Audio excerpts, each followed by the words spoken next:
देखिए, कुछ दिनों पहले जातीय जनगणना हुई थी बिहार में। महागठबंधन की सरकार थी। नीतीश कुमार और तेजस्वी यादव के साथ मिलकर बिहार में सरकार बनी थी। उसके बाद जातीय जनगणना हुई थी, लेकिन तेजस्वी यादव की सरकार जो है वो गिर गई। अब महा एनडीए की जो है वो गठबंधन की सरकार है।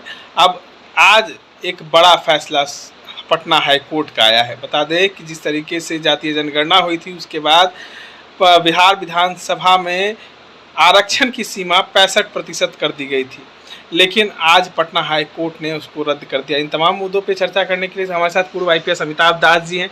कैसे देखते हैं पटना हाई कोर्ट ने आरक्षण को रद्द कर दिया है? जी, एक बड़ी घटना है, बहुत इसका दूरगामी इसके असर होंगे इसके। और दर्शकों को मैं पूरा ये मामला बताता हूँ शुरू से।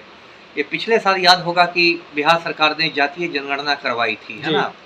और उसकी रिपोर्ट आई थी 2 अक्टूबर 2023 को। जी। और संयोग से उस दिन गांधी जयंती थी, तो सारे ऑफिस बंद थे। इसके बावजूद बिहार सरकार को इतनी हड़बड़ी थी कि गांधी जयंती को भी सचिवालय को खुलवाया गया और 2 अक्टूबर 2023 को जातीय जनगणना की रिपोर्ट जारी की। जो खुद उस समय प्रभारी मुख्य सचिव थे, उन्होंने रिपोर्ट जारी की और सारी जातियों के आंकड़े बताए और कितनी अगड़ी जातियां हैं, कितनी पिछड़ी है, कितनी अत्यंत पिछड़ी है, सारी बातें बताई गई।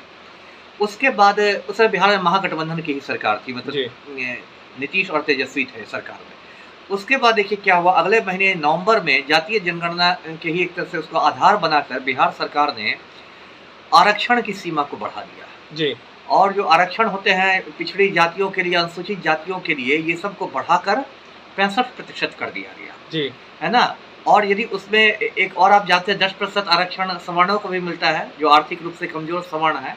अगड़ी जाति के लोग जो गरीब है उनको भी 10% मिलता है। तो 65 में 10 मिला लेंगे तो वो 75% आरक्षण हो गया। जी।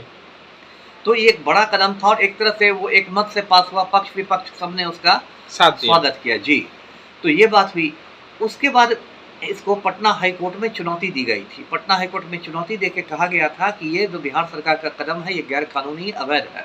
पटना हाई कोर्ट ने इसकी सुनवाई की। मार्च में सुनवाई पूरी हो गई थी और फैसले को सुरक्षित रखा गया था। आज अभी 2-3 घंटे पहले जो पटना हाई कोर्ट के माननीय चीफ जस्टिस जो है विनोद चंद्रन साहब, उन्होंने ये फैसला सुनाया है और एक बिहार सरकार को बड़ा झटका देते हुए कहा है कि 50% से ज़्यादा आरक्षण की सीमा नहीं बढ़ाई जा सकती। जी।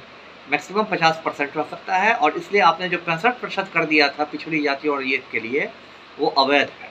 तो अब मैं बताता हूँ ऐसा क्यों पटना हाई कोर्ट ने किया है। तो इसकी वजह ये है कि 1992 में ही, 92 में ही सुप्रीम कोर्ट का एक बड़ा फैसला आया था। एक इंदिरा साहनी का केस था उसमें। उस फैसले में सुप्रीम कोर्ट ने कहा था कि ठीक है, आरक्षण अच्छी चीज़ है, लेकिन किसी भी स्थिति में आरक्षण को 50% से ज़्यादा नहीं बढ़ाया जाए। ये नहीं कि आरक्षण है तो 80% हो गया, 90% हो गया, वो नहीं चलेगा, है ना?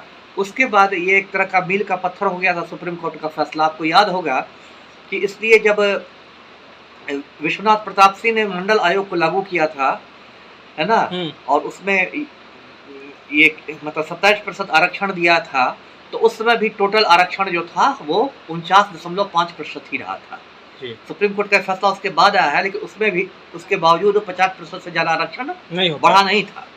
अभी देखिए 2-4 साल पहले महाराष्ट्र में क्या हुआ था कि मराठों के लिए आरक्षण दिया गया था, मराठा जाति के लिए, और उसमें भी महाराष्ट्र सरकार ने यही कर दिया था कि 50% से ज़्यादा आरक्षण टोटल हो गया था। जी। उसको भी सुप्रीम कोर्ट ने रद्द कर दिया था। तो पटना हाई कोर्ट ने भी यही कहा कि जब इंदिरा साहनी वाले केस में ये सुप्रीम कोर्ट का फैसला है, तो बिहार सरकार उसके खिलाफ कैसे चली गई? जी, है ना? और इसी आधार पर ये फैसला रद्द हो गया। तो इसको एक तरह से देखा जाए तो सरकार को एक बहुत बड़ा झटका लगा है। अब देखिए इसमें होगा क्या, मैं बताता हूँ। अब जो विपक्ष है, अभी तो तेजस्वी विपक्ष में है, तो ये लोग हमलावर हो जाएंगे। ये लोग कहेंगे कि राज्य सरकार ने अपना पक्ष ठीक से पेश नहीं किया हाई कोर्ट में, इसलिए हाई कोर्ट में सरकार हार गई। तो ये लोग तो राज्य सरकार की टांग खींचेंगे कि आपने ठीक से नहीं, क्योंकि राज्य सरकार की ओर से महाधिवक्ता जाते हैं हाई कोर्ट में, एडवोकेट जनरल जाते हैं, तो ये लोग कहेंगे कि महाधिवक्ता ने ठीक से पक्ष नहीं रखा, इसलिए हार गई। अच्छा, जो पलटू राम है और उनके जो साथी हैं, वो लोग कहेंगे कि नहीं, हम लोग इसके खिलाफ सुप्रीम कोर्ट में चुनौती देंगे हाई कोर्ट के फैसले को।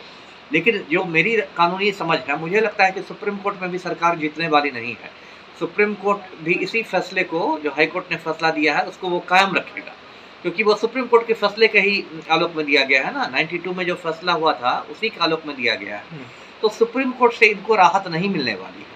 तो अब देखिए आगे क्या विपक्ष होता को है। एक मुद्दा मिल गया है। विपक्ष को पूरा मुद्दा- चुनाव आपने जी, लोकसभा जी। चुनाव देखा होगा, बिल्कुल, तेजस्वी यादव बिल्कुल। ने कहा था कि हमने जातीय जनगणना कराई, जी, बिल्कुल। आरक्षण दिया। बिल्कुल, अब बिल्कुल। इनको एक मुद्दा मिल जाए कि नीतीश कुमार ने आरक्षण बिल्कुल, बिल्कुल। वापस ले और लिया। अब तो देखिए, अब तो लोकसभा चुनाव खत्म हो गया, अब तो विधानसभा चुनाव की ओर सब पार्टियां देख रही हैं। जी। तो विधानसभा चुनाव में ये एक बड़ा मुद्दा बन जाएगा, है ना? ये आरक्षण का मामला, इसलिए आप देखिएगा जल्दी बिहार सरकार, अभी हो सकता है सीएम हाउस में बैठक भी हो रही हो, महाधिवक्ता को बुलाया भी गया हो, और जल्दी कहा जाए कि इसके खिलाफ जल्दी से सुप्रीम कोर्ट में अपील कीजिए, जिससे कि पब्लिक को हम बता सकें विधानसभा चुनाव के समय कि हम लोगों ने इसको अपील की हुई है। हाँ।